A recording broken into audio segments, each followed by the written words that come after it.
Alright, so I finally have completed the last piece of the PCV relocation puzzle and added a catch can. Somebody asked me if I did an install video on the catch can, and I did not.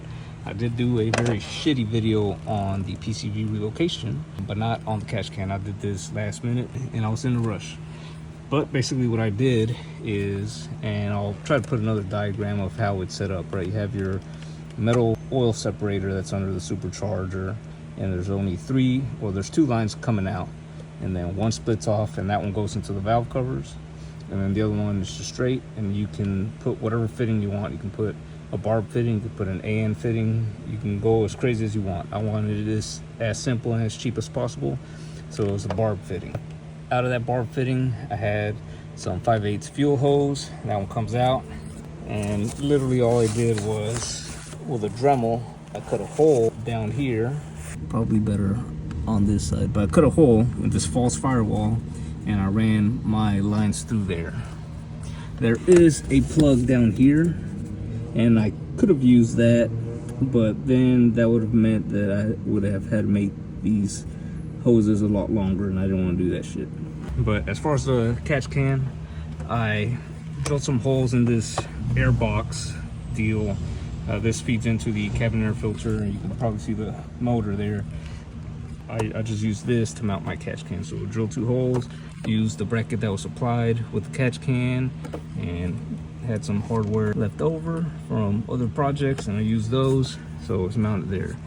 As far as the PCV Merc Racing kit, comes with this billet housing for the PCV, and it does have 2 holes that are tapped. I think it's a M6 by 1, and so I mounted that onto this metal piece here that runs along this firewall here.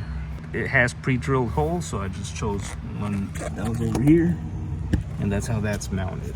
Someone else asked, how am I gonna check the fucking catch can fluid level?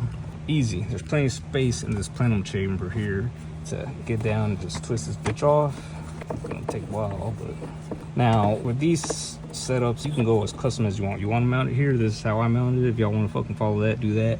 You can mount them over there. You can buy ECS's kit and then just run the lines differently to fit the relocation. And that kit lives over there where I have my reservoir for the divorce supercharger. But yeah, just twist this shit off, and there's nothing in there because I've only ran this for like a day. All right, to show you guys that this is working, check this out. This catch can does come with a dipstick. If you're watching this video on TikTok, man, just go check out my YouTube channel. I have more videos on this S4. I got some on the GTI, my red A3, the TT back there, and then that black A3. I got a couple on those.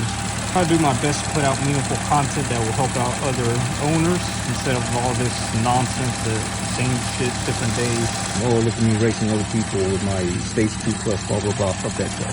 That content's kind of lame, in my opinion, and if that hurts your feelings, sorry, but I'm trying to keep this baby alive for a long time. GTI has 220,000 miles. This car just hit 170. A3 barely has the 89,000 miles, and I bought that bitch brand new back in 2005. But I don't drive it as much. One, because the first couple of years I was in the Marines and I was back and forth between here and there. And then, yeah, I came back and now I have fucking a shit more cars, so that one doesn't get driven that much. None of them actually do. But yeah, that is it. Hopefully this helps somebody out. If you have any other questions, just post them down in the comment section and I'll try to answer them as best as I can.